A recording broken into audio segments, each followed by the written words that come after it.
Recuerda que nunca te enviaremos correo o WhatsApp para verificar tu cuenta por movimientos sospechosos. Ministerio Público acusa a 4 efectivos de la Policía Nacional, entre ellos un subcomisario, de haber ejecutado a un joven aficionado del Real España y juez les otorga detención judicial. En conclusiones del juicio de Keila Martínez, Ministerio Público logra comprobar que esta no se ahorcó y que el policía implicado fue el último en verla y tiene videos y testigos que lo implican en el hecho. Otras 3 mujeres son asesinadas en la capital y el CONADE pide exigir al Estado aprobar ley de casa refugio y eliminar la prohibición de la píldora del día después. La crisis en la educación lleva a los expertos a proponer las escuelas comunitarias, el voluntariado de tutorías y otras estrategias porque apenas se han cumplido 100 días de clases. Presidenta Castro pide en Foro Mundial de la FAO presentar estrategias y planes de acción que permitan combatir la pandemia del hambre. La ruptura de la alianza entre Libre y Partido Salvador de Honduras genera complejos escenarios en el Congreso, donde Libertad y Refundación está perdiendo votos y control, opinan analistas. La reunión de Libre con la presidenta Castro y Manuel Zelaya tuvo 2 mandatos: zanjar diferencias internas y conseguir los votos para elegir la próxima Corte de Justicia. Presidente del Congreso Nacional Luis Redondo ratifica su compromiso bicentenario con Xiomara Castro, pero anuncia que solicitará una reunión privada con Nasrallah para aclarar divergencias. Los titulares fueron presentados por Banco Atlántida. Recuerda que nunca te enviaremos correo o WhatsApp indicando que tu cuenta ha sido bloqueada.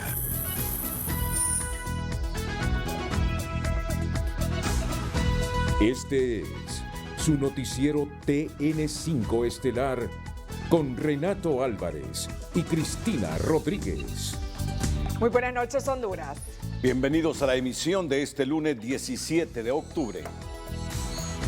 La noticia del día es presentada por Claro. Contrata tu paquete Claro Hogar y recibí 60 megas de internet con la red más rápida de Honduras. Un tribunal determinó dejar en prisión a uno de los 4 efectivos policiales contra los que el Ministerio Público presentó requerimiento fiscal por su presunta vinculación con el crimen del aficionado del Club Deportivo España, Wilson Ariel Pérez. Entre los efectivos policiales destaca el subcomisario de policía Carlos Roberto Escobar Mejía. Los señalados fueron acusados por delitos que van desde asesinato, encubrimiento de asesinato, torturas, encubrimiento de torturas, entre otros. El requerimiento fiscal que presentó el Ministerio Público por varios delitos contra 4 efectivos en su momento de la Fuerza Nacional Antimaras y Pandillas, presuntamente involucrados en el hecho del pasado 31 de mayo, en el que perdió la vida el aficionado del Real España Wilson Ariel Pérez, contemplaba la solicitud de orden de captura contra los imputados, pero esta mañana su defensa los puso a disposición del tribunal, donde se desarrolló la audiencia de imputado en la que se resolvió la detención judicial para uno de los señalados. El mayor implicado es el acusado por el delito de asesinato. Recuerde que esta figura no admite una medida cautelar distinta a la detención judicial. Entonces, Carlos Roberto Escobar Mejía, un subcomisario de la policía, el juez de letras penal resolvió decretarle la medida cautelar de la detención judicial por el término de ley en relación a los delitos de asesinato, tortura, falsificación de documentos públicos y simulación de infracción inexistente. Los otros 3 elementos acusados por el delito de encubrimiento de asesinato, encubrimiento de tortura y falsificación de documentos públicos seguirán el proceso en libertad, ya que se les dictó medidas sustitutivas a la prisión. De luego el Ministerio Público en la audiencia inicial va a hacer llegar todos estos elementos y en su momento podría analizar esta resolución y considerar si presenta o no algún recurso de apelación. El crimen contra Wilson Ariel Pérez surgió 2 días después de que se le identificó por medio de un video de ser el agresor de una mujer policía al finalizar un encuentro deportivo. Según las investigaciones, Pérez recibió un disparo en la espalda. La defensa de los policías señalados tiene su versión en relación al hecho en el que murió. Nosotros, lógicamente, que hemos hablado con nuestros representados y ellos nos han dado una versión de los hechos. Ellos en ningún momento sabían de quién se trataba y atendieron una denuncia que se recibió en las oficinas de la Dirección Policial Antimaras y Pandillas, antes conocida como Fuerza Nacional Antimaras y Pandillas, y se desplazó un equipo, pero desconociendo totalmente de quién se trataba. No había ningún perseguimiento o localización de una persona en específico. En el Comité para la Defensa de los Derechos Humanos, su presidente dice que se mantienen vigilantes de la evolución del proceso. Desde el CODE seguiremos dándole seguimiento a este caso que conmovió mucho a la sociedad hondureña. Tras la resolución de este día, se determinó remitir a la base del Comando Cobras en El Progreso al único de los imputados con detención judicial y se fijó para el 21 de octubre la audiencia inicial. La noticia del día fue presentada por Claro. Contrata tu paquete Claro Hogar y recibí 60 megas de internet con la red más rápida de Honduras. En las conclusiones realizadas este lunes en el juicio del crimen de Keila Martínez, el Ministerio Público comprobó que esta no se ahorcó y que testimonios y videos en su poder muestran cómo el acusado Harold Rolando Perdomo Sarmiento entró a la celda minutos antes de su muerte y describe cómo intentaron cubrir su crimen llevándola al hospital de la zona cuando ya estaba muerta. Con la prueba desarrollada en juicio, el Ministerio Público concluye que el responsable del femicidio agravado de Keila Martínez es el policía Harold Rolando Perdomo Sarmiento, asistente de guardia encargado de llaves que ingresó a la celda de la víctima a la 1:48 y 43 segundos del domingo 7 de febrero de 2021 y permaneció allí 5 minutos con 6 segundos. El médico forense estableció que para que una persona muriera por asfixia, por sofocación y por obstrucción de la vía respiratoria, bastaban 5 minutos para que esta persona, por falta de oxígeno, muriera. Según el video forense, fueron los últimos 5 minutos y 6 segundos de la vida de Keila y que el acusado violó los protocolos de servicio para acercarse a la víctima a la que obstruyó las vías respiratorias. Luego salió de la celda manipulando su celular esperando a que otro policía de turno, Elmer Domínguez, diera la alarma sobre la existencia del cadáver. Keila Martínez estaba en la celda policial desprotegida, ingerida de bebidas alcohólicas, bajo la protección de los agentes de seguridad. En este caso, Harold Perdomo era el único que tenía acceso a la celda porque era el que manejaba las llaves. El Ministerio Público y la acusación privada puntualizan en sus conclusiones que Keila estaba detenida en sede policial, que los encargados tenían control, vigilancia y supervisión sobre ella, razón por la que piden condenar al responsable de su muerte. El Ministerio Público ha solicitado que se dicte sentencia condenatoria, considerando que se han aportado suficientes elementos probatorios que demuestran la participación del policía Harold Rolando Perdomo Sarmiento en este hecho, esto basado en pruebas testificales, documentales y periciales que se han evacuado en este juicio oral y público que se ha desarrollado en el Tribunal de Sentencia de Ciguatepeque. La defensa del acusado defiende la tesis del suicidio, afirma que Keila usó su suéter para atarse del cuello y colgarse de los barrotes. Insiste en que el dictamen forense no es confiable y pide absolver a su cliente. Se quiso hacer pasar en el juicio, según la defensa, como que mi hija había tomado una decisión fatal debido a circunstancias que se habían dado en su vida, incluyendo mi amigo, cuando todo es una mentira. El caso Keila Martínez quedó en vista para dictar sentencia, pero el Tribunal de Sentencia de Ciguatepeque todavía no dio fecha para lectura del fallo hasta que se resuelvan 2 amparos en los que se pide volver la calificación del delito a un femicidio agravado.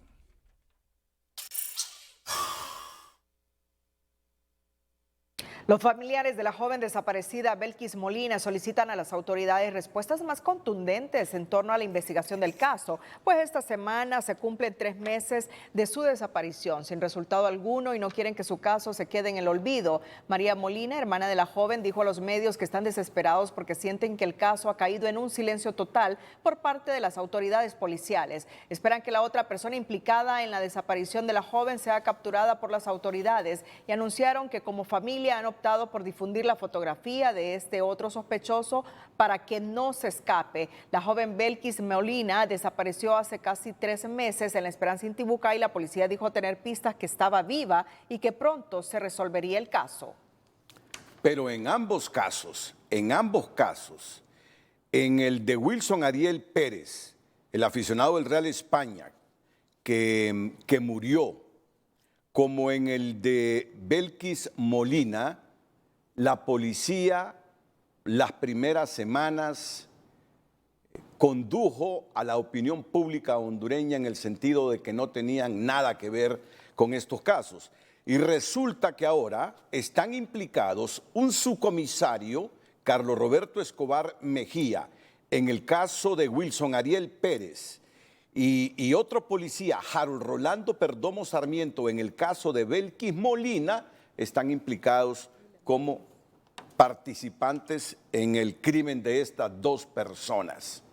Le preguntamos esta noche al delegado nacional de atención a la queja del Comisionado Nacional de los Derechos Humanos, don Rolando Mía, si debe cambiar la policía sus estrategias y ser más transparente, y cuando haya la mínima sospecha, poner a disposición de la justicia a los policías. No importa que sean policías, sino que en principio trata de desviar las causas de estos hechos hacia otro tipo de orientación para no involucrar a sus agentes, lo que daña la imagen de la institución.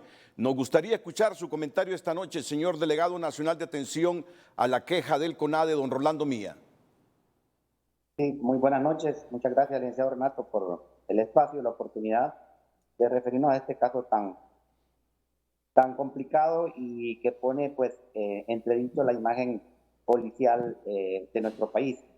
Sin duda alguna, desde el inicio, en el caso de Wilson Pérez, la institución del Comisionado Nacional, desde el 29 de mayo del 2022, que pasó este incidente, cuando él agredió a una agente de la policial en el Estadio Nacional, se le dio seguimiento porque él declaró que iba a entregarse en un canal de televisión de San Pedro Sula.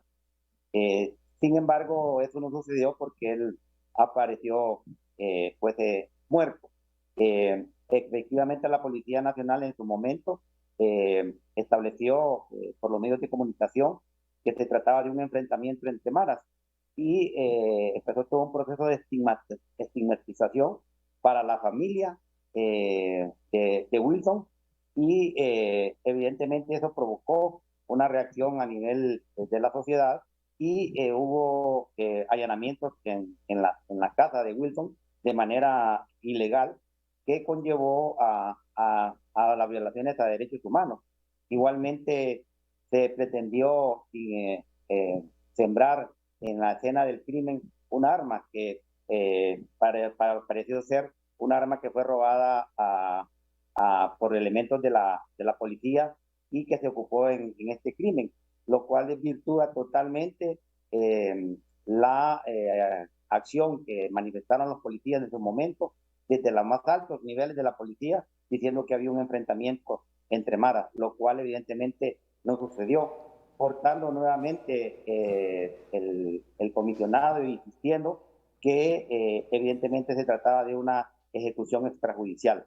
Hay que decir que no se tuvo la colaboración necesaria por parte de la Policía Nacional en su momento. Eso en el caso de Wilson Ariel Pérez, usted me escucha, eso en el caso de Wilson Ariel Pérez, y en el de Harold Rolando Perdomo, que es el policía acusado de asesinar a Keila Martínez, yo la estaba confundiendo con Belkis Molina, que hay tantos casos pendientes. No, el caso de Keila Martínez en Intibucá se intimidó hasta periodistas que en algún momento salieron del país porque estaban cuestionando a la policía por la información que ellos daban en relación a las causas de la muerte de esta joven Keila Martínez. En todo caso, señor delegado nacional de atención a la queja, es reprochable, es cuestionable que en estos crímenes, para proteger a los suyos, la policía trate de desorientar a la opinión pública, cuando al final vemos que interviene el Ministerio Público, que se profundiza la investigación. En estos dos casos, los policías son partícipes en la muerte de estos dos ciudadanos, indistintamente del delito que cometió Wilson Ariel Pérez de haberle dado aquel puntapié a una policía en el estadio, fue en el estadio metropolitano de San Pedro Sula. Adelante. Sí, efectivamente, licenciado Renato. Fíjese que este caso de Keila fue el 7 de febrero del 2021. Ya tiene más de un año y desde los inicios, desde que iniciamos las investigaciones sumariales que la institución tiene mandato constitucional de hacer, nosotros no pudimos acceder en aquel momento al libro de novedades. Tuvimos que hacerlo a través del Ministerio Público, a pesar del mandato que tiene el Comisionado Nacional. Y el informe forense preliminar arrojaba que por muerte indeterminada el deceso de Keila Martínez. Posteriormente, el comisionado exigió que se hiciera una evaluación más exhaustiva de este dictamen médico y por el protocolo de Estocolmo, y ahí se identificó que realmente hubo el homicidio era por asfixia. Sí. Esto evidentemente con la falta de información y alteración de la escena del crimen por los mismos policías, y un encubrimiento que va desde las más altas jerarquías por veces de la Policía Nacional, lo cual evidentemente se genera un patrón en otros muchos casos donde se ven involucrados los policías y no hay una disponibilidad inmediata por parte de las autoridades de este cuerpo policial para ponerlos a la orden de los tribunales y brindar toda la información necesaria y poder colaborar en las investigaciones. Sí. Y eso realmente es lo que está sucediendo.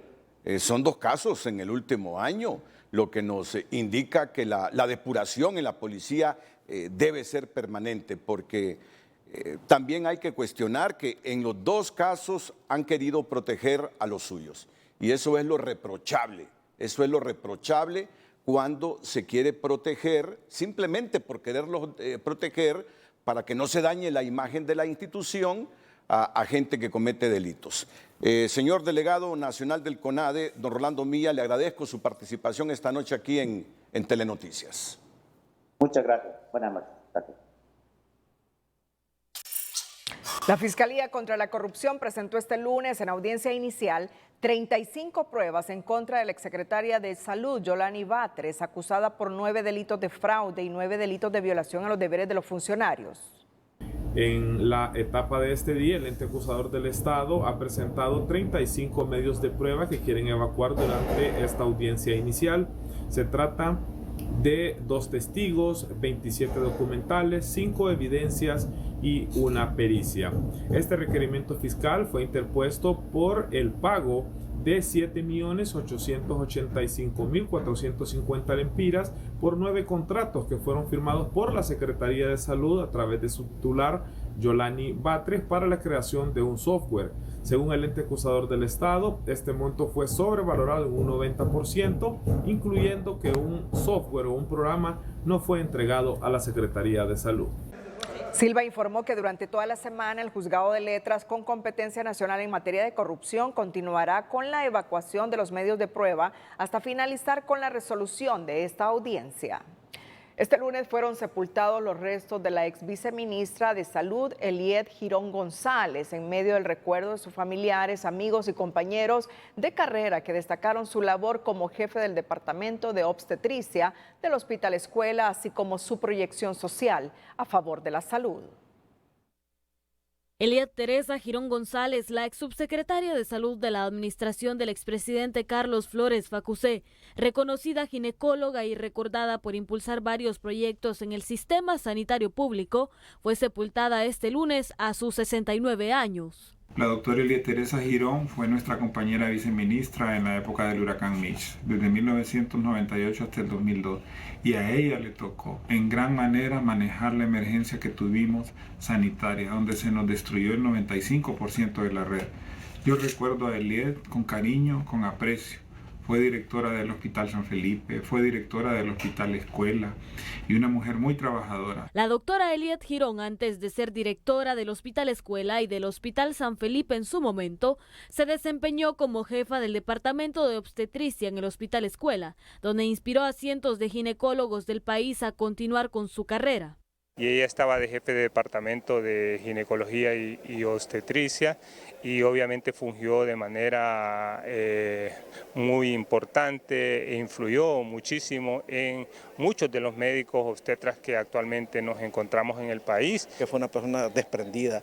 Una vez que tomó las riendas del hospital y que empezó como directora tanto del Hospital Escuela como del San Felipe, ella se dedicó completamente a trabajar por el bienestar de la población que asistía a estos centros hospitalarios. Sus amigas y excompañeras recuerdan vivencias durante la universidad, como cuando bordaban prendas de vestir mientras se efectuaban algunas huelgas y compartían con su camada, entre ellas la viceministra de Salud Nersa Paz, pero sobre todo la recuerdan por ser la fundadora del Comité de Apoyo del Hospital San Felipe. El Hospital San Felipe tenía bastantes comités, entonces la doctora Eliet dijo un día, bueno, ¿para qué quieren tantos comités? Hagamos un solo. Entonces empezó a crear Comité Pro Ayuda al Hospital San Felipe, había del cuerpo de policía, de los militares, de la empresa privada, de todos lados. Eliet Girón se desempeñó con ahínco en el ejercicio de su profesión y como funcionaria pública. Quienes le conocieron reconocen su labor como eficiente administradora pública, pero sobre todo apasionada por su profesión y don de servicio. El periodista y fotógrafo de origen progreseño Lenín Berríos falleció este día tras sufrir un infarto en su casa de habitación. Aunque no se conocen más detalles de su sorpresiva muerte, familiares y amigos lamentaron la pérdida del destacado comunicador, quien laboró en diferentes medios escritos en la costa norte del país. En el desarrollo de la repetición de un juicio oral y público contra el exalcalde de La Lima, Cortés, Santiago Motiño, la Sala Quinta del Tribunal de Sentencia resolvió dictarle sobreseimiento definitivo por lavado de activos. Asimismo, lo absolvió del delito de ocultamiento de vehículo robado en una causa que se instruye desde 2010. Tras el fallo, a Motiño, quien se defendía en libertad, le revocaron las medidas cautelares sustitutivas a la prisión. Desde un inicio, se me vino... Personal de salud del Hospital Escuela protestó este lunes en el lobby del centro asistencial exigiendo el pago de 4 meses de salario que les adeudan a 687 empleados que laboran por contrato. En este momento hoy, ¿verdad? Por el personal que sí ya no aguanta la bolsa, pero en realidad estamos todo el grupo unido, los 687 somos un grupo unido, como le digo, vuelvo y repito, este grupo en específico es del que ya no aguanta la bolsa, que le urge la bolsa y que de repente no tiene claridad en qué va a hacer más adelante. Los profesionales de la salud emplazaron a las autoridades para acreditar el pago en las próximas 24 horas. De lo contrario, aseguran que realizarán acciones más fuertes tanto en el Hospital Escuela como en las 3 clínicas periféricas ubicadas en la colonia Hato de en Medio, El Sitio y Las Crucitas.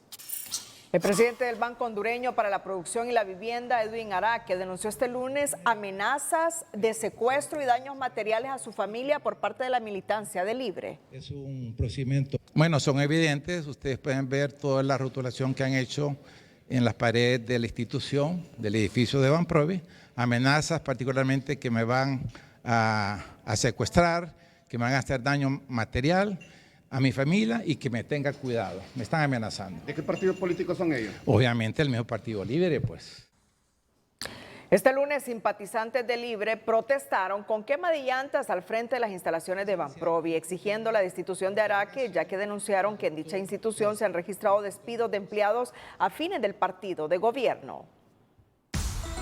Más adelante le informaremos respuesta del ministro de Educación a dirigentes de sociedad civil que proponen alternativas para evitar que en el 2023 la educación pública siga fracasando como hasta ahora. Son lamentables y solo demuestra su falta de altura. Antes, en nuestra sección de tecnología, Jennifer Girón nos cuenta acerca del primer camión de transporte que ha logrado eliminar los efectos de gases de invernadero y otras emisiones asociadas a la combustión. La sección de tecnología es presentada por Jet Stereo, expertos en televisores a la medida de tu pasión. Jet Stereo, cuando quieras lo mejor. El puerto de Houston dio la bienvenida a su primer camión de transporte cero emisiones gracias a su colaboración con Sunburst Truck Lines y Nikola Corporation. Este vehículo fue fabricado por Nikola Corporation en Arizona y utiliza la energía proveniente de una batería en lugar de gasoil, eliminando los gases de efecto invernadero y otras emisiones que suelen asociarse a los camiones con motor de combustión. El nuevo camión eléctrico de Nikola tiene una autonomía de hasta 563 kilómetros y puede cargar hasta el 80% de su batería en poco más de 1 hora y media. Este eficiente vehículo de carga constituye la acción de sostenibilidad más reciente del puerto de Houston. En abril, el puerto anunció su objetivo de ser neutro en carbono para 2050. Nikola Corporation tiene el objetivo de desplegar este año entre 300 y 500 camiones cero emisiones desde su planta en Arizona. La sección de tecnología fue presentada por Jet Stereo, expertos en televisores a la medida de tu pasión. Jet Stereo, cuando quieras lo mejor. Y un día como hoy, pero en 1956, los estadounidenses Donald Byrne y Bobby Fischer juegan la famosa partida de ajedrez llamada la partida del siglo. Un día como hoy es presentado por Banco Ficenza, el experto en vivienda. Las mejores condiciones están aquí. El 17 de octubre de 1956 tuvo lugar la denominada partida del siglo del ajedrez. Fue en Nueva York. Aquel día se sentaron frente a frente un ya consagrado ajedrecista como Donald Byrne y un prometedor Bobby Fischer que apenas contaba con 13 años de edad. Byrne llegaba como favorito con una trayectoria que le avalaba como uno de los mejores ajedrecistas americanos, si no el mejor. Pero frente a él se encontraba un ambicioso Fischer, cuyos movimientos en aquel tablero le hicieron dejar de ser una promesa para convertirse en una realidad. El joven Fischer captó la atención de todos al aprovechar un error de Byrne y sacrificar la reina, un movimiento que finalmente le valió para forzar el jaque mate y derrotar a su oponente.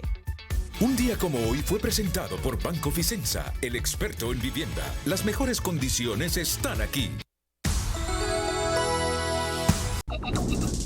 El precio del dólar y el euro es presentado por Bacredomatic. Apoyamos a las emprendedoras de hoy con nuestro programa Mujeres Back sin límites.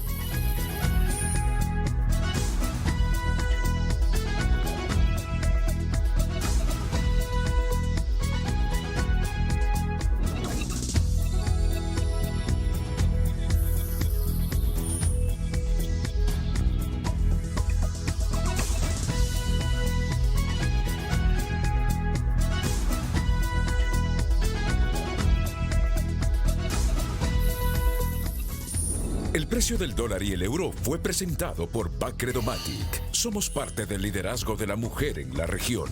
Mujeres Back sin límites.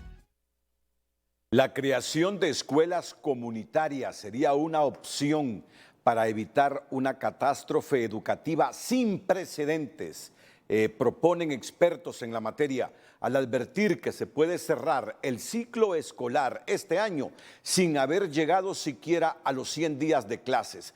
Proponen tutorías, voluntariado desde la academia y otras instancias, pero en educación dicen que no es cierto, que ya llevan 178 días de clases y que el año escolar termina el 30 de noviembre, porque los docentes merecen vacaciones. La situación educativa del país está tan crítica que en el año escolar que está por culminar, los alumnos solo han recibido 100 días de clases en promedio y en el interior incluso menos, según los expertos, que aconsejan declarar una emergencia nacional.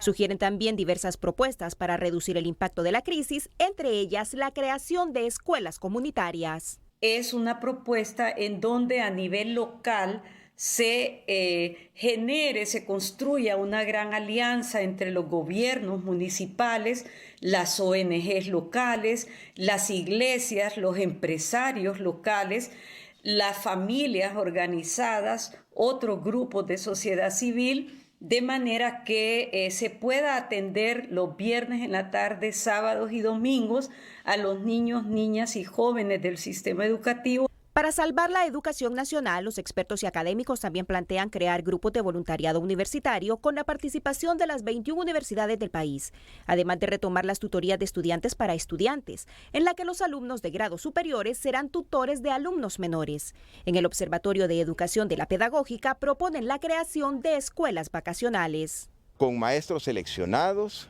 contratados para esos 44 días de trabajo supervisados.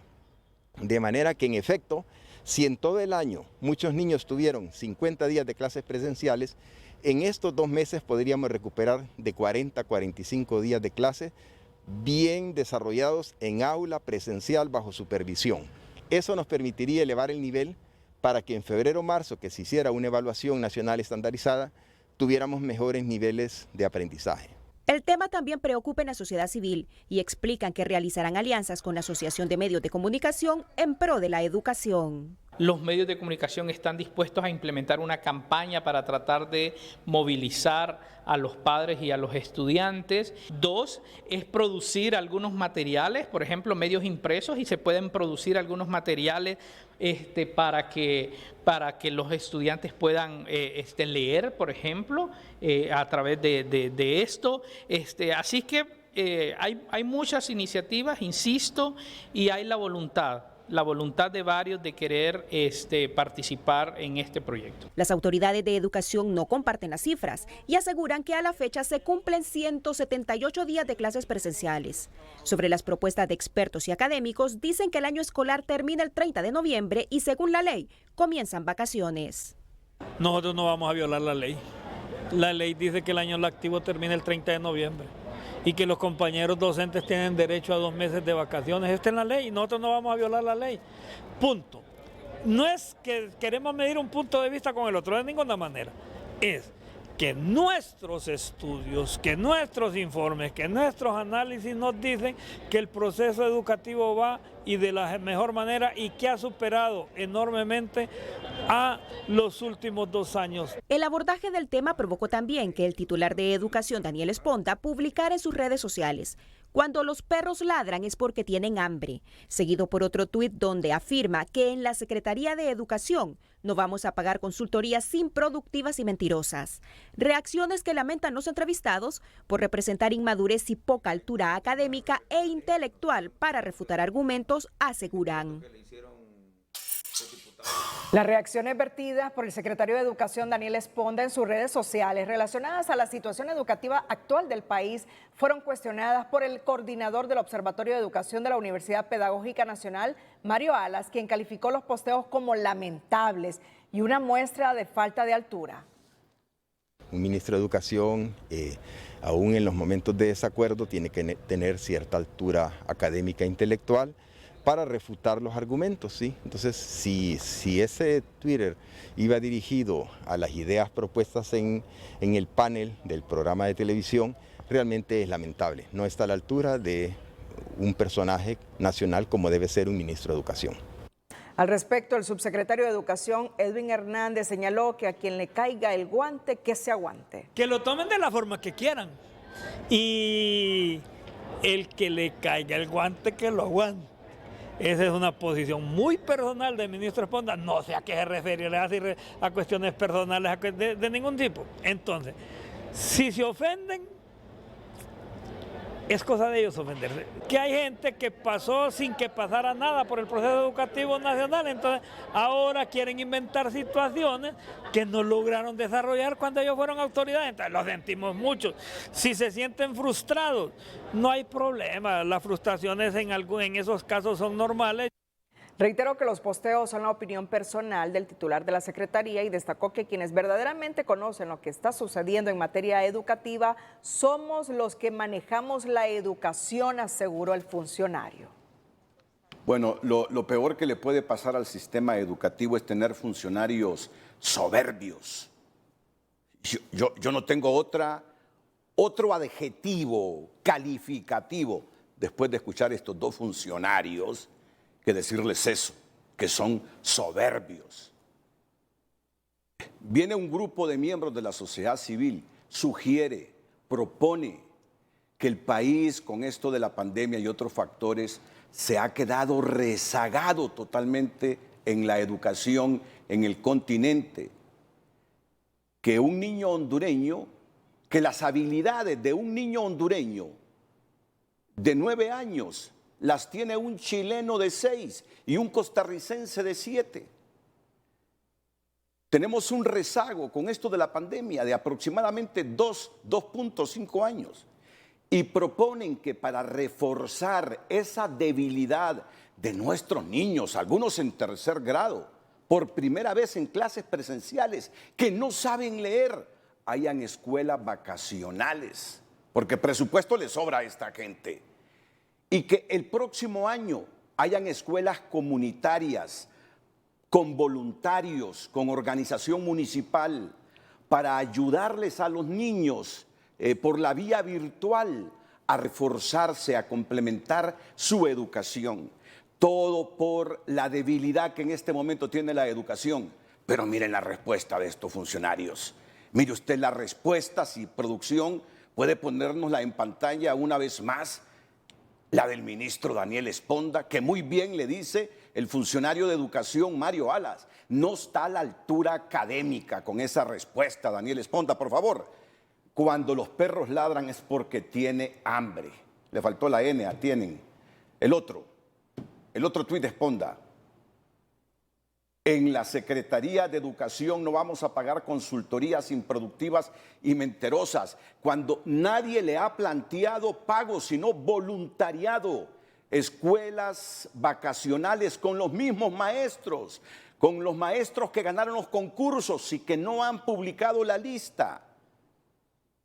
Y que el próximo año, con la ayuda de medios de comunicación, de las municipalidades, de los estudiantes de las universidades voluntarias, hayan escuelas comunitarias en función de ayudarles virtualmente a los niños. Pero la respuesta de estos funcionarios soberbios, ¿qué otro calificativo? Allá usted, es la que ustedes han escuchado. Es la que ustedes han escuchado.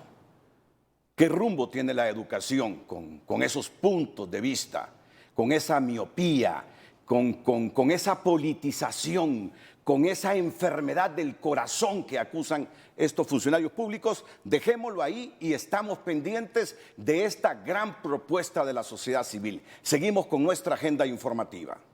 En otra temática, habitantes de la comunidad de Buenavista en el Progreso Lloro están regresando poco a poco a ver las ruinas que dejó la tormenta tropical Julia, pero se oponen a que las maquinarias abran paso hacia otras comunidades incomunicadas si no se reparan bordos dañados por el río Ulúa.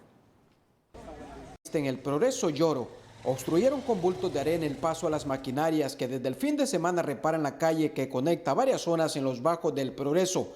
Aseguran que de nada sirve abrir calles con los bordos descubiertos. La prioridad es el bordo porque se está haciendo un trabajo totalmente de gusto, porque al estar abierto ahí una media crecida en el sector de Santa Bárbara nos vuelve a llenar. El río ya tiene su camino por lo que es la comunidad de Buenavista porque está en la mera entrada, entonces de nada sirve que estén reparando la carretera si tenemos abierto el bordo. Doña Erika Ávila junto a su familia regresó a la comunidad de Buenavista, pero es consciente que la situación no será la misma si no hay reparación de bordos y cuestiona la desidia de las autoridades a nivel central y municipal. Somos hondureños, ¿verdad? Y que nos ayuden, por favor, porque de nada sirve que manden a balastrear a la calle si el agua, cuando crece el río, viene otra vez para adentro. Que manden, que gasten el dinero en ponerle gaviones a ese pedazo de bordo para que nosotros la carretera pueda componerse y nosotros volvamos a nuestros hogares. La comunidad de Buenavista en el Progreso Lloro es una de las muchas inundadas y cuyos habitantes están regresando a limpiar sus viviendas. Bueno, no le estamos pidiendo comida, estamos pidiendo que se nos ayude a sacar este sedimento que tenemos porque nosotros no lo vamos a hacer, no podemos pues. Y le estamos pidiendo que nos ayude, por favor, al gobierno central, porque el gobierno local que tenemos aquí, que es el alcalde, yo creo que no lo vamos a tener esa ayuda. Este representante del patronato de la aldea COP, que acompañó a los que se oponen a la reparación de la carretera, los acuerpa porque la promesa del gobierno fue reparar bordos y calles simultáneamente. El acuerdo era que junto a la habilitación de la carretera se iban a tapar los bordos. Ahorita parece que el enfoque solo está en la carretera y el bordo no se le está poniendo atención. Entonces estamos haciendo el 50% del trabajo. Ese 50% le está botando el trabajo que usted hace en la carretera porque el bordo del río está abierto. Son alrededor de 29 comunidades que aún permanecen incomunicadas en los bajos del Progreso Yoro, sectores que solo es posible llegar vía aérea o en lancha por el río Ulúa. Orlin Martínez, Telenoticias. El lago de Yohoa, considerado la mayor reserva natural de agua dulce del país, se achica a causas relacionadas con la sobreexplotación de la pesca, uso inadecuado de agroquímicos y turismo desordenado, entre otros factores, a tal grado que ha perdido en los últimos años 88 millones de metros cúbicos de agua, equivalente a unas 8 represas como los Laureles. El ecosistema natural del lago de Yohoa ha perdido un caudal de 88 millones de metros cúbicos de agua, equivalente a 8 represas Los Laureles en los últimos años. Es por ello que el gobierno informó este día su intervención. Viene la gestión responsable de desechos sólidos, vienen las supervisiones, viene la intervención para seguir restaurando áreas que en este año han avanzado ya 2.400 hectáreas. El lago se mantiene bajo amenazas y presiones debido a factores humanos, entre ellos la sobreexplotación de pesca, el uso inadecuado de agroquímicos y desechos sólidos, monocultivo de palma africana y hasta el turismo desordenado. Para lograr la recuperación del lago de Yohoa, las autoridades anuncian que son 247 millones de lempiras que se desembolsarán en diferentes instituciones. Con un desembolso para las municipalidades, 14 municipios que están alrededor del lago de Yohoa, de alrededor de 22 millones de lempiras para poder asegurar las primeras acciones. Un fondo en el marco del programa de protección de cuencas de 175 millones de lempiras para la Secretaría de Defensa Nacional y para las Fuerzas Armadas de Honduras. Y además se realizará una transferencia de 50 millones de lempiras también a la Fiscalía Especial de Medio Ambiente. En tanto, las Fuerzas Armadas, que recibirán mayor desembolso, crearán 2 batallones que cuenten con toda la logística para prevenir los delitos ambientales en la zona. Tenemos proyectado ubicar 30 efectivos de tropa, o sea, prácticamente un pelotón en el sector de Peña Blanca Cortés. Vamos a tenerlo con todas las capacidades, con sus vehículos, motocicletas, con toda la logística necesaria para que ellos realicen lo que son los patrullajes a pie, patrullajes motorizados, y ¿dónde? Pues siempre en la montaña de Santa Bárbara, siempre en la parte de Panacán y todo lo que está alrededor del lago de Yohoa. El lago de Yohoa es la mayor reserva de agua dulce en el país y cuenta con un área de 44.253 hectáreas que serán intervenidas por diversas instituciones del país, entre ellas la Secretaría del Medio Ambiente y Defensa. Alexia Mejía, Telenoticias. La presidenta Xiomara Castro, en su disertación en el Foro Mundial de la Organización de las Naciones Unidas para la Alimentación y la Agricultura, FAO, calificó el flagelo del hambre como la principal pandemia que agobia y destruye a los pueblos, al tiempo que exhortó a la FAO para que en ese espacio se ofrezcan soluciones para combatir ese problema. No podemos salir de aquí, FAO, sin un plan para erradicar el hambre y salvar a los niños y niñas que se denuncian morirán este año por una injusta falta de alimentación.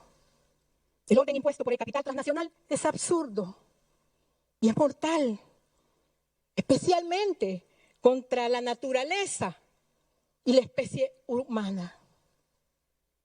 Mi voz debe de ser escuchada. Este foro debe de ofrecer soluciones integrales a corto y mediano plazo. Durante su disertación, la presidenta también demandó del Fondo Monetario Internacional aumentar en un 100% los derechos especiales de giro para que se inviertan en la tierra, agua y semilla, y el sistema financiero mundial orientarse hacia la agricultura, ganadería y otras áreas para garantizar la producción de alimentos.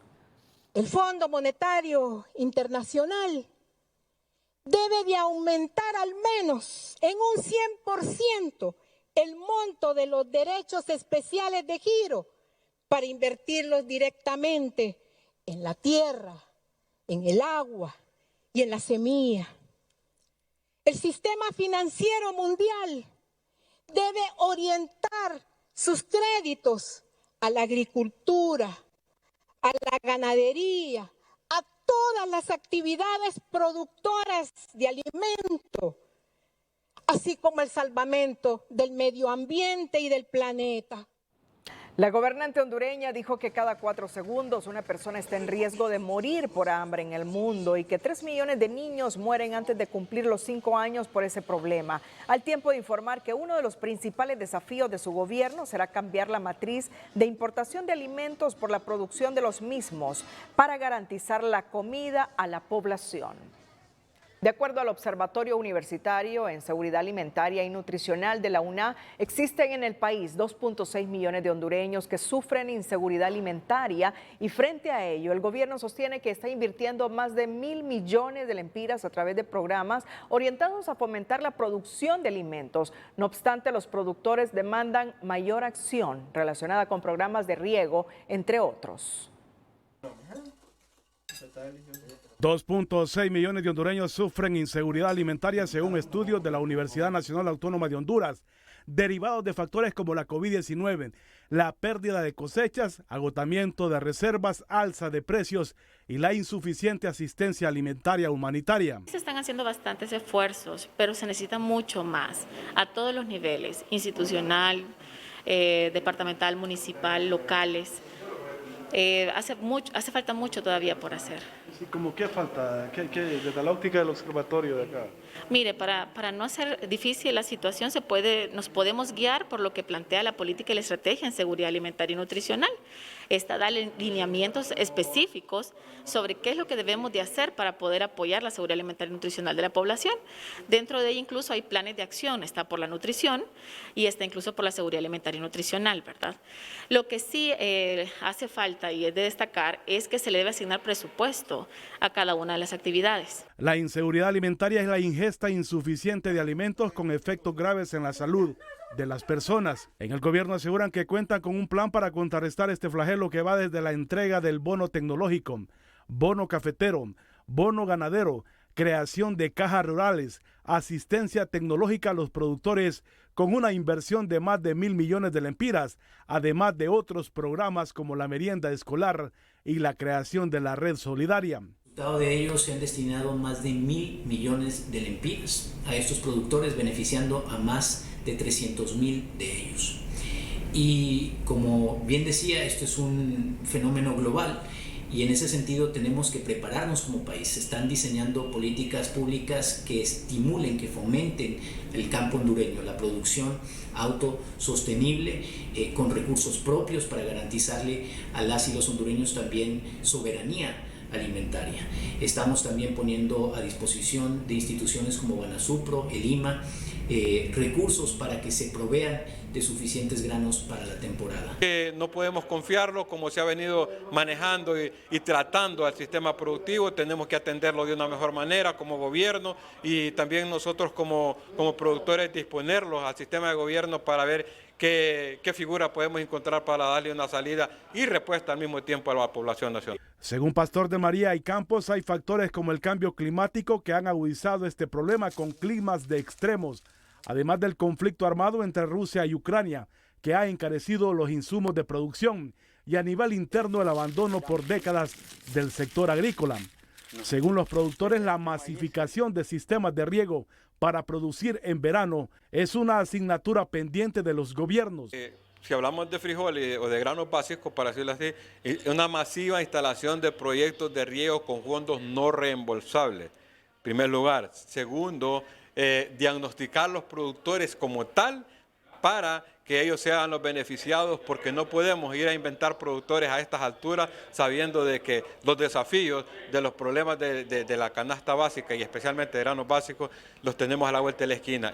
La presidenta Xiomara Castro, en su disertación en el foro de la Organización de las Naciones Unidas para la Alimentación y la Agricultura, FAO, aseguró que su administración tiene como objetivo fortalecer la lucha contra la inseguridad alimentaria, la nutrición de la población y la lucha contra la corrupción e impunidad.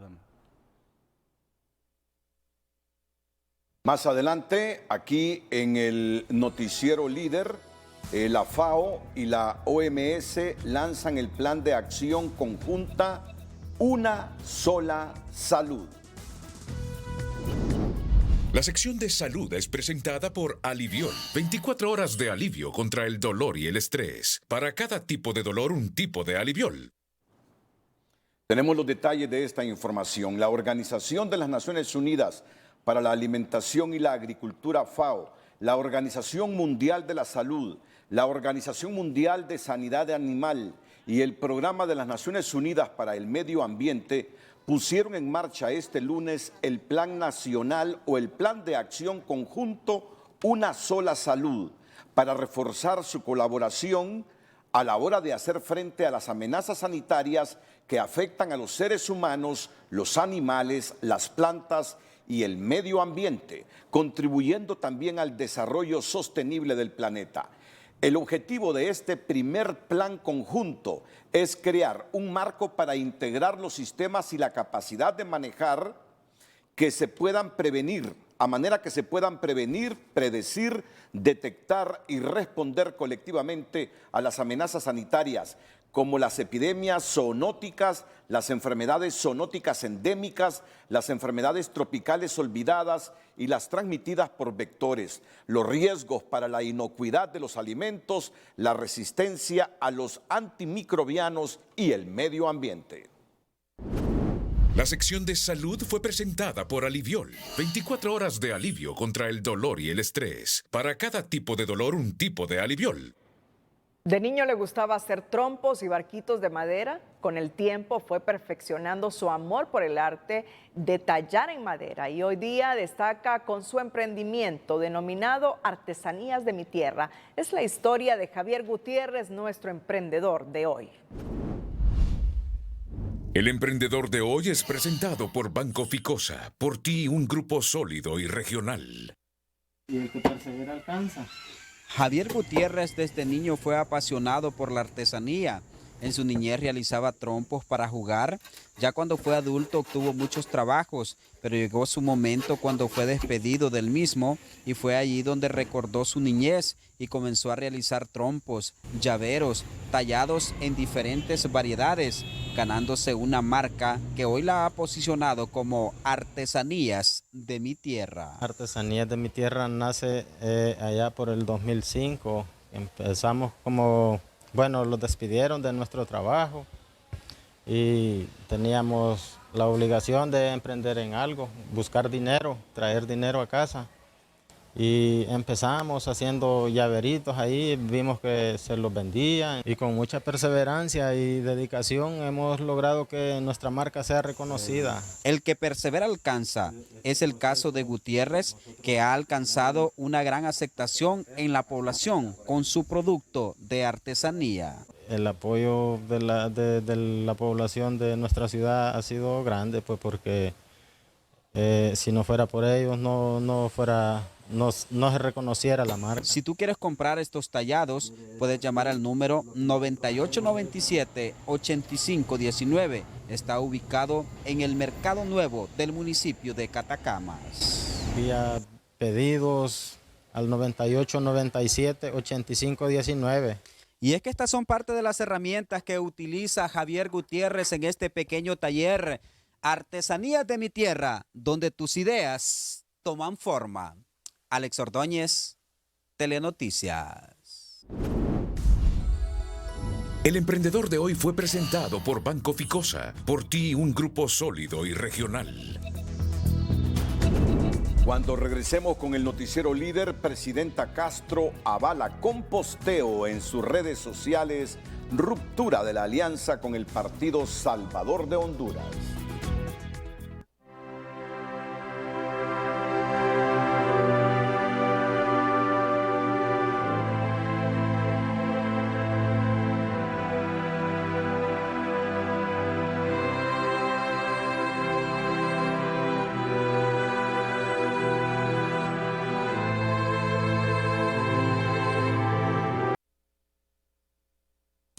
En este mensaje de la Secretaría de Prensa del actual gobierno no solo está impresa la información sobre el anuncio del expresidente, asesor presidencial y coordinador del Libre, Manuel Zelaya, sobre la ruptura de la alianza con el Partido Salvador de Honduras, sino también la postura de la presidenta Xiomara Castro, que al retuitear el mensaje prácticamente estaría dando también por terminada esta espinosa relación entre el Partido Salvador de Honduras y Libre. Nasrallah dijo que él daría por terminada la alianza en el momento que la mandataria lo manifestara, y esta lo ha hecho ya de forma indirecta al retuitear el anuncio del asesor y coordinador del Libre, el expresidente Zelaya.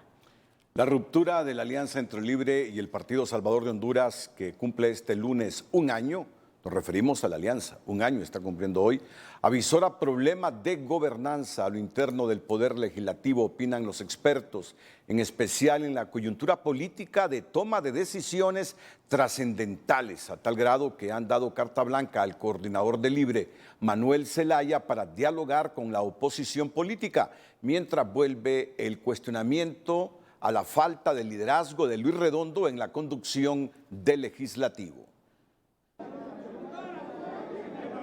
Muy temprano el partido de gobierno empieza a sentir la soledad en el poder al quebrarse la alianza con uno de sus pocos aliados políticos y poner cuesta arriba la gobernabilidad del país, sobre todo en el Congreso Nacional, donde de un plumazo perdieron 9 votos. Pero llega un momento en que la sensatez debe de hacer sentarse, negociar, pero el odio, el irrespeto, y usted ya lo ha visto ahí en el Congreso, ha sido de gente totalmente inculta, de gente que solo ha pensado en sus intereses personales y no realmente en buscar una alianza. Y es que también muy temprano en el inicio de este gobierno se empezó a sentir la crispación entre el Libre y el Partido Salvador de Honduras, con descalificaciones de ambos lados que prácticamente torcieron y luego quebraron la alianza política electoral.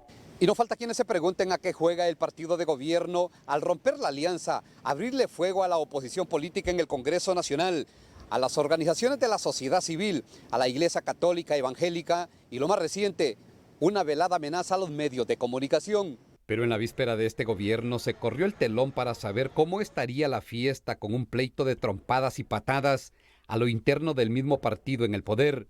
Ha sido un gobierno realmente de encontronazos, un gobierno que a lo interno entre ellos mismos hubo un pleito. Desde ahí marcaron una tendencia. Después se dieron palabras al COEP, a la empresa privada. Después una serie de pleitos y encontronazos con el Departamento de Estado por la lista Engel, aquí por los tweets de la Embajada de Estados Unidos. Frente a la soledad en menos de un año de gobierno, la dirigencia del Partido Libertad y Refundación corrió este fin de semana a autorizar al expresidente Manuel Zelaya para que retome los acercamientos con las fuerzas políticas del país. Por lo tanto, se le ha dado la autorización a nuestro coordinador general, Manuel Zelaya Rosales, para que él haga el trabajo que no pudo hacer Luis Redondo, acercamiento con todas las bancadas.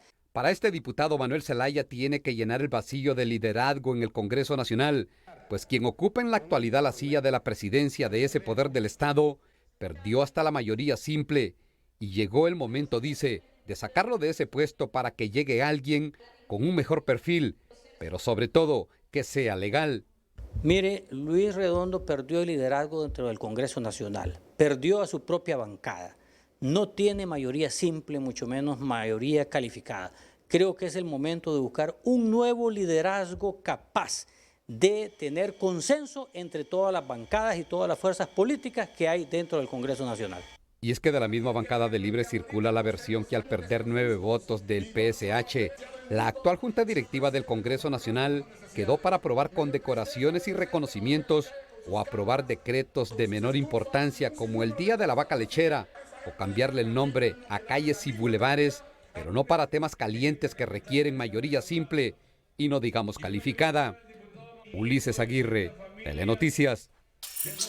El vicepresidente del Congreso Nacional y diputado del Libre, Russell Tomeno, da por terminada aún la alianza entre el Partido Salvador de Honduras y Libre, pues el conflicto es entre el asesor presidencial Manuel Zelaya y el designado presidencial Salvador Nasrallah y no con toda la militancia. Yo quiero decir que en este debate que ha existido entre el coordinador general del Partido Libre, Manuel Zelaya, y el presidente del Partido Salvador de Honduras, Nasrallah, es esa una interpretación en este momento de ellos. Todavía no es una decisión de todo el Partido Libre. La alianza fue aprobada por todo el Partido Libre en una gran asamblea donde participamos y dimos ese voto. Nosotros tenemos una alianza aprobada por la asamblea. Le pedimos a Nasrallah, en este caso, que él tiene un lenguaje porque su característica política es que es verbomotor. Él a través del lenguaje genera algunas contradicciones. Está a tiempo de reencauzarse. Una justificación. Tomé asegura que con el jefe de la bancada del Partido Salvador de Honduras, Tomás Ramírez, tienen buena relación y el apoyo se demostrará a la hora de las votaciones en la Cámara Legislativa. La bancada del Partido Salvador de Honduras ha sido convocada a reunión de emergencia para analizar la ruptura de la alianza con Libre. La bancada del Partido Salvador de Honduras se va a reunir esta noche y en horas de la mañana para dilucidar los aspectos fundamentales de una eventual ruptura de la alianza. Sin embargo, el ingeniero Luis Rolando Redondo Guifarro, presidente del Congreso Nacional, ha convocado al ingeniero Salvador Nasrallah y vamos a esperar si esta reunión se lleva a cabo para expresar cuál va a ser el comportamiento de la bancada del Partido Salvador de Honduras. Umaña explicó que no hay ninguna confirmación oficial por parte de la presidenta Xiomara Castro y lo único que hay es un Twitter que retuiteó de su esposo y asesor presidencial, Manuel Zelaya, por lo que esperan que al retorno del viaje de la presidenta se decida la suerte de la alianza en una reunión estrictamente con ella. En relación al quiebre de la Alianza Libre y Partido Salvador de Honduras, el presidente del Congreso Nacional, Luis Redondo, quien pertenece al Partido Salvador de Honduras, en un tuit aseguró que su compromiso es con el pueblo de Honduras. Desde la presidencia del Congreso del Pueblo lo firmé el 23 de diciembre con una agenda legislativa dada a conocer previo a mi mandato, un hecho sin precedentes, complementario con la presidenta Xiomara Castro. Luego, en otro tuit, Redondo indicó que no comparte las declaraciones de Salvador Nasrallah sobre aseveraciones refiriéndose a mi persona y al gobierno de la presidenta Xiomara Castro, por lo que he solicitado sostengamos una reunión en privado entre ambos para conversar. Esta reacción se da luego que en declaraciones en el Foro 3030 de la Corporación Televicentro, Nasrallah calificó a la administración actual de ser un gobierno comunista y con un nepotismo bárbaro. Y además, Nasrallah dijo que la Sisi difícilmente se instalará en el país porque el Congreso no lo va a permitir, ya que entre ellos se tiene que proteger la sucesión del tráfico de drogas, el cual, dijo, continúa su ruta en el país. Oficialmente la puerta para la entrega de documentos de los candidatos a magistrados del Poder Judicial se abrió este lunes y tal como se aprecia en las imágenes ya empezaron a llegar los primeros profesionales del derecho, unos para presentar parte de los requisitos y otros para pedir más información. No hay excusa para los que estén interesados en realmente en acercarse aquí al lugar. Aquí estamos desde las 8 a las 5 de la tarde. Para atender sus consultas, para atender sus postulaciones, para recibir sus denuncias también. Si no los atienden en el determinado lugar, pueden venir a presentar su denuncia, nosotros veremos cómo resolvemos su caso. En conferencia de prensa, la Junta Nominadora invitó a todos los profesionales del derecho que tengan el notariado a someterse a este riguroso examen, pues el proceso de recepción de documentos se cierra el último día de este mes. La secretaria de Finanzas de la Coordinación del Partido Libre y ex candidata a diputada por Copán, Scarlett Ivette Romero Cantarero, fue juramentada como embajadora de Honduras en la República de Venezuela por designación de la presidenta Castro, informó este lunes la Cancillería. Esto ocurre luego que el gobierno asegurara el restablecimiento de las relaciones diplomáticas entre ambos países, luego que en 2019 el expresidente Juan Orlando Hernández se uniera al Grupo de Lima para desconocer la legitimidad de Nicolás Maduro y reconocieran en su momento como presidente encargado a Juan Guaidó. Recibimiento incluso a un representante de Guaidó como embajador venezolano, último que abandonó el país previo a la toma de posesión del partido en el poder. La nueva embajadora fue parte de la comisión de transición del traspaso de mando presidencial de la presidenta Castro. Más adelante, comportamiento inflacionario se mantiene estable según el Observatorio Económico de la Universidad Nacional Autónoma de Honduras. Antes, en el mundo en TN5, el presidente peruano Pedro Castillo busca anular la denuncia en su contra hecha por la Fiscalía, mientras un tribunal de Nueva York sentencia a 35 años de prisión a don Mario, uno de los capos más peligrosos de Colombia, y el Departamento de Justicia de los Estados Unidos solicita 6 años de prisión para Steve Bannon, ex asesor del expresidente Donald Trump. La carta enviada la semana anterior al secretario de Estado estadounidense Antony Blinken por los senadores Bill Garty y Benjamin Cardin pidiéndole incitar a Honduras a que respete las garantías de la sede no es más que una muestra de la falta de trabajo integral en las diferentes instituciones del país, estima el analista del FOSDE Ismael Cepeda. La carta lo que hace es visualizar pues esa falta también de coordinación entre los diferentes poderes del Estado, es decir, el Congreso Nacional aprueba estos regímenes, el Poder Judicial en algunos casos los ratifica, en otros no, y eso es lo que crea la inseguridad jurídica por no tener pues una estrategia de país a largo plazo, y es por eso que desde el FOSDE hemos pues recalcado que es necesario la actualización o la construcción de una visión de país y un plan de nación. Cepeda considera además que es normal que los congresistas estadounidenses busquen proteger los intereses de sus connacionales cuando la estabilidad financiera de sus compatriotas puede estar en riesgo en el exterior. Los senadores en su carta a Blinken indicaron que les preocupa que se violente la seguridad jurídica en la sede en el marco del CAFTA y las repercusiones que ellos podría traer para la inversión. Economía Hoy es presentada por Banco de Occidente. Sueñe, planifique y ahorre. Hágalo en grande con Banco de Occidente. Sergio Cepeda, coordinador del Observatorio Económico de la Universidad Nacional Autónoma de Honduras, informó este día que los porcentajes de la inflación en la actualidad son aceptables y que al cierre del mes de septiembre la inflación interanual fue de 10.04% y una inflación acumulada del 7.63%, lo que indica un comportamiento estabilizador comparado con los porcentajes de marzo a julio de este año. Cierre del mes de septiembre tenemos una inflación interanual del 10.04% y una inflación acumulada del 7.63%, que ha mostrado un comportamiento estabilizador en los últimos meses, principalmente por los altos niveles de inflación que habíamos presentado de marzo hasta julio de este año, en lo cual se había disparado la tasa, pero en este momento ya el crecimiento intermensual e interanual de la inflación ya está mostrando cifras que realmente ya son más estabilizadoras y no están verificando un problema mayor dentro de la economía nacional, como lo habíamos visto en meses previos. Cepeda dijo que al final de este año los incrementos en los precios de los productos de la canasta básica obedecerán más a la temporada.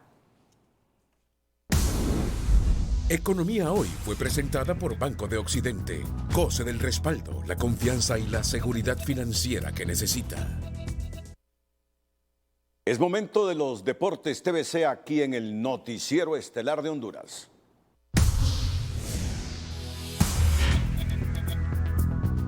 Hola, ¿qué tal? Feliz noche para todos. En esta jornada pues hemos tenido bastante calor en nuestro territorio y todo ha sido a consecuencia de un sistema anticiclónico que se ha posicionado muy cerca del territorio hondureño y ha dominado con una masa de aire cálido toda la zona de Honduras y el Caribe. Ese sistema se va a mantener para la próxima jornada, pero está a punto de ser desplazado por una cuña anticiclónica que está empujando un frente frío. Y justamente aquí está, al norte de nuestro territorio, este sistema anticiclónico de 500 milibares que mantiene pues calor en la parte norte de Centroamérica y México. Pero, como les repito, será desplazado. Con la siguiente imagen, pues veremos cómo, mientras una onda tropical se aproxima al territorio hondureño, un frente frío también se aproximará para esta jornada de martes a la península de Yucatán y el sistema anticiclónico pues va a ser desplazado por la cuña anticiclónica y de esa forma pues se permitirá que sobre el noroccidente del país tengamos lluvias hacia el final del día de este martes. producto del acercamiento de ese frente frío, mientras las temperaturas se mantendrán entre 24 y 29 para la región oriental, mínimas de 24, máximas de 33 en la zona norte, entre 17 y 28 en el centro, hasta 32 las máximas en el sur. En el occidente amanecer 12 grados en el sector de Yamaranguila, Intibucá, pero las máximas pueden alcanzar los 28 grados. Y cierro con esto: el uso masivo de plástico en la agricultura afecta nuestra salud, la del suelo y la producción de alimentos. Esta es la advertencia que está haciendo la Agencia Especial de Naciones Unidas sobre el uso masivo de plásticos que debe ser retirado de la agricultura porque al final nos daña a todos. Cuídense mucho, siempre les queremos como televidentes y no como noticia. Que la pasen bien.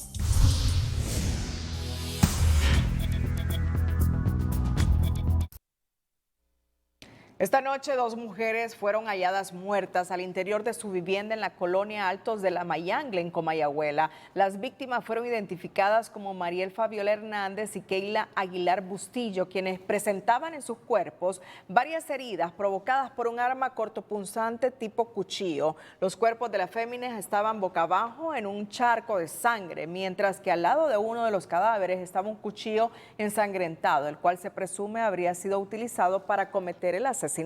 Bueno, hace una noche violenta porque otra mujer, de la cual se desconoce su nombre, fue asesinada en la colonia Los Pinos, sector B de la capital. Según los testigos, la mujer transitaba por la calle en esa colonia cuando desconocidos vestidos con indumentaria militar la interceptaron y le quitaron la vida sin mediar palabra. Y en Sabá, Colón, qué noche tan terrible. En Sabá, Colón, asesinan a 2 hombres. Estos murieron tras ser atacados a balazos por sujetos desconocidos. Ocurrió en la aldea Achiote de Sabá, Colón. Se desconocen por el momento los nombres de los hechores y los móviles. En las últimas 72 horas han muerto 8 personas en Colón de forma violenta, de las cuales 2 son mujeres. A continuación, el hecho, la frase y la imagen del día con Telma Mejía.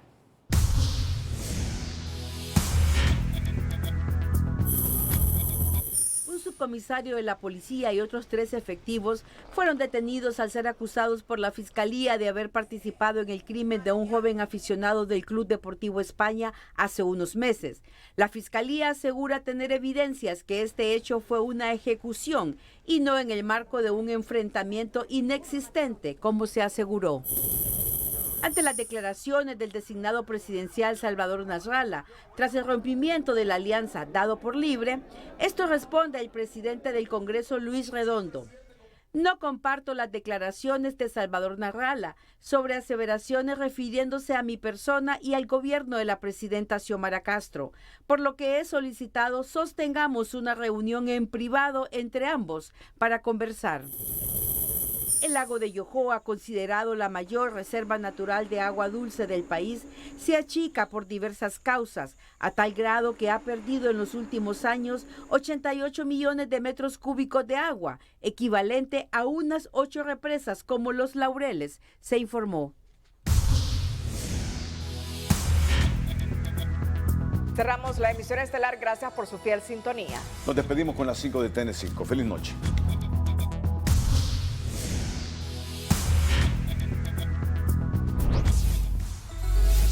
En conclusiones del juicio de Keila Martínez, Ministerio Público logra comprobar que esta no se ahorcó y que el policía implicado fue el último en verla y tiene videos y testigos que lo implican en el hecho.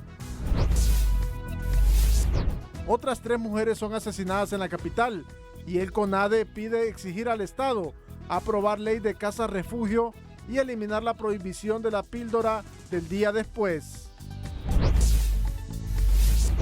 La crisis en la educación lleva a los expertos a proponer las escuelas comunitarias, el voluntariado de tutorías y otras estrategias porque apenas se han cumplido 100 días de clases.